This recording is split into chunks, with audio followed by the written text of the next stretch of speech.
Et à présent, je vais inviter le ministre de l'Économie et des Finances, M. Michel Patrick Boisvert, à procéder au discours d'installation des nouveaux membres du conseil d'administration de la Banque de la République d'Haïti. M. Michel Patrick Boisvert, ministre de l'Économie et des Finances, sous vos applaudissements, s'il vous plaît.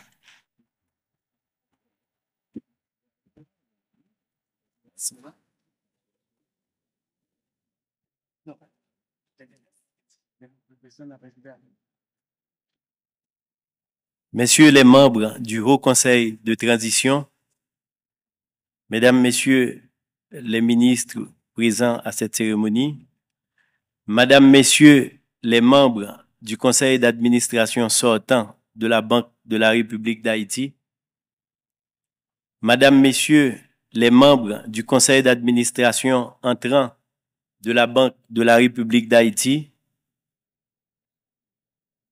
Mesdames, Messieurs les hauts cadres de la fonction publique et de la Banque de la République d'Haïti, Mesdames, Messieurs les membres de l'Association professionnelle des banques, Mesdames, Messieurs les membres du Conseil de la BNC, Mesdames, Messieurs les représentants des institutions financières, Mesdames, Messieurs les partenaires techniques et financiers d'Haïti, Mesdames, Messieurs les représentants de la presse, Mesdames, Messieurs,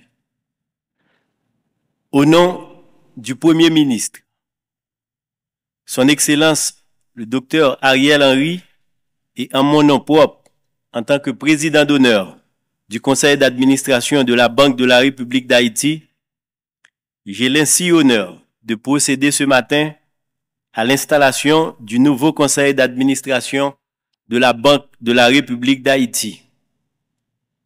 D'entrée de jeu, je tiens à féliciter le gouverneur et les autres membres sortants du conseil d'administration de la Banque de la République d'Haïti pour les travaux réalisés au cours de leur mandat et plus particulièrement ces dernières années. Les défis confrontés furent d'une ampleur sans précédent.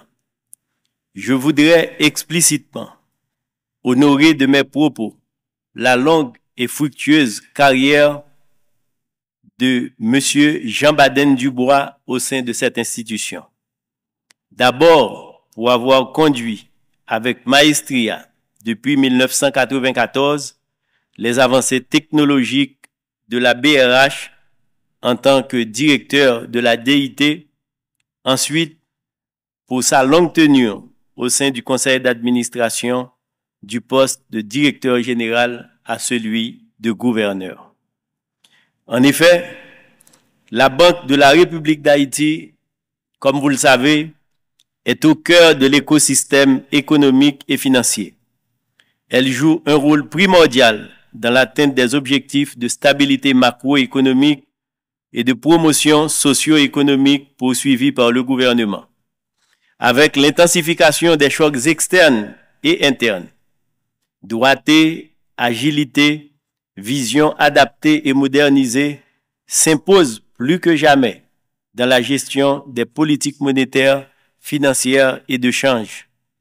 Nous sommes confiants que sous le leadership du nouveau gouverneur de la Banque de la République d'Haïti, M. Ronald Gabriel, avec l'appui de ses collègues du nouveau conseil d'administration, la Banque centrale va continuer à renforcer sa capacité à contribuer avec efficacité et efficience aux réponses de l'État haïtien aux défis confrontés par notre économie et notre population.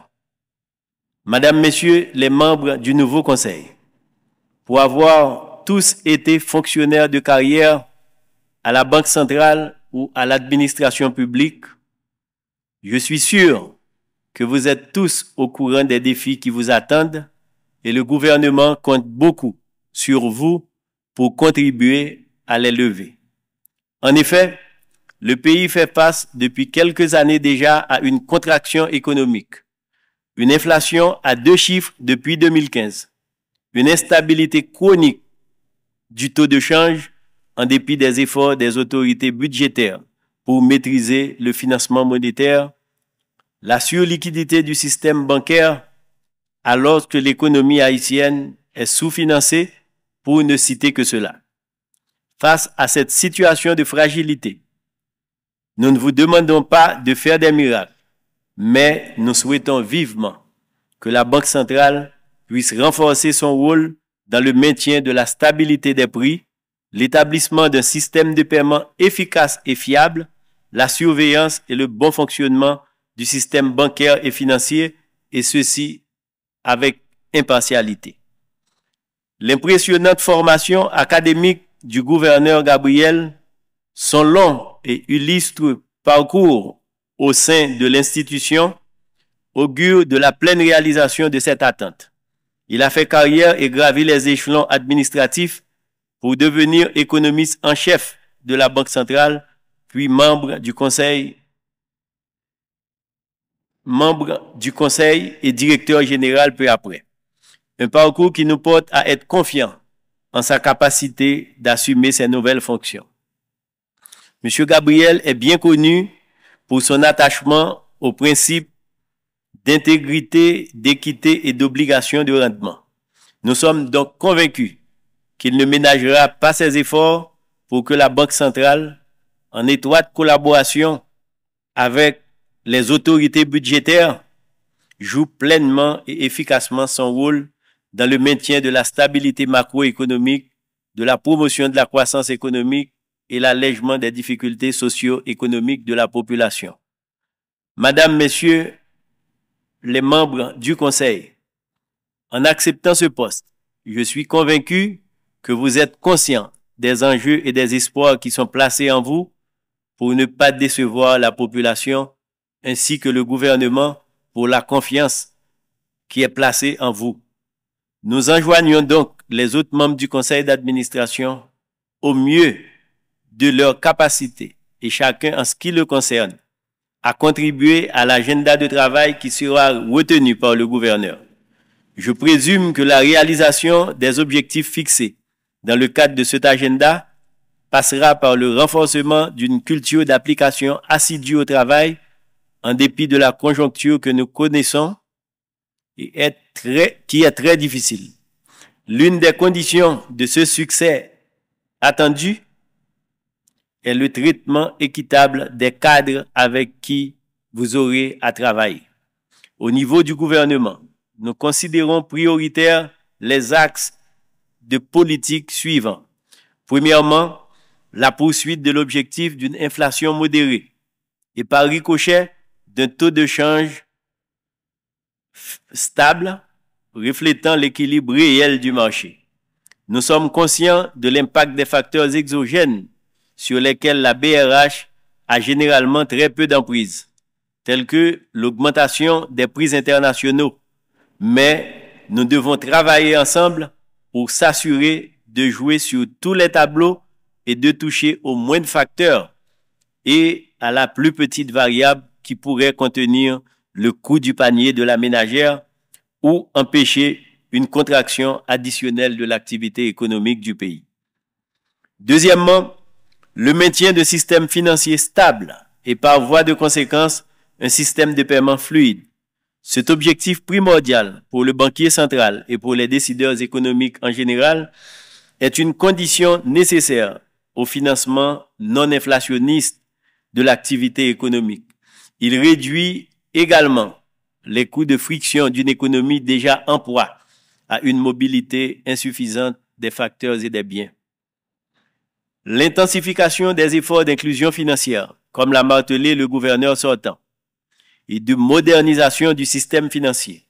Cet aspect de la gestion économique renvoie en priorité aux prérogatives de l'autorité monétaire, mais charrie des implications pour l'ensemble des politiques publiques si l'on s'en tient aux externalités positives qu'il permet de dégager.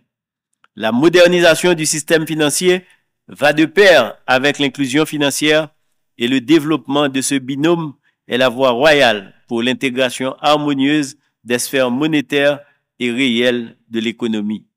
C'est aussi le créneau idéal dans la recherche d'un impact social optimal des politiques de nature financière. Le développement actuel par la BRH des activités de mise en place d'une goutte digitale viendra compléter un domaine de politique publique large de conséquences positives pour l'ensemble de la société. Vous comprenez donc pourquoi j'ai pris le temps de m'appesantir là-dessus, renouvelant ainsi l'engagement du gouvernement à réaliser des progrès continus dans ce domaine. Ainsi donc, nous comptons sur vous, gouverneurs, et vos collègues du conseil d'administration pour atteindre ces objectifs. De notre côté, au niveau du ministère de l'Économie et des Finances, nous nous engageons à vous épauler, particulièrement en poursuivant les efforts de limitation du recours au financement monétaire, comme c'est déjà le cas au regard des dernières statistiques disponibles. Nous encourageons donc les initiatives de la BRH visant l'augmentation de l'inclusion financière et nous nous mettons du côté de l'institution en accélérant la mise en œuvre des mesures de renforcement et de modernisation de la gouvernance publique pour accompagner les efforts de la Banque centrale dans sa marche vers un marché financier haïtien plus adapté aux besoins de notre économie et aux exigences des marchés internationaux. Dans l'immédiat, comme vous le savez, une efficiente collaboration entre la BRH et le ministère de l'Économie et des Finances est requise pour la réussite du programme Relais SMP récemment conclu avec le Fonds monétaire international qui devrait faciliter nos efforts de maintien de la stabilité macroéconomique et le renforcement de nos institutions. Nous aurons aussi à poursuivre avec l'appui du ministère de la Justice les réformes visant une meilleure transparence dans les transactions financières et décourager les flux liés au blanchiment d'argent et autres transactions illicites. Finalement, même avec les meilleures politiques, la réussite des programmes et projets peuvent être mises en péril si elles ne sont pas comprises par la population et ne se concrétisent pas, même à terme, par un mieux-être palpable pour la population. Nous vous invitons donc, de concert avec le gouvernement, à renforcer la communication sur les politiques, les mesures et leurs retombées. C'est une condition essentielle pour accroître la transparence des marchés et éviter que la symétrie d'information ne vienne augmenter les situations de rente indues aux dépens de la grande majorité des agents économiques. Mesdames, Messieurs, je voudrais terminer mes propos en renouvelant au Conseil sortant les remerciements du gouvernement et en souhaitant du succès au nouveau gouverneur et à ses pairs du nouveau conseil d'administration. Je vous remercie de votre attention.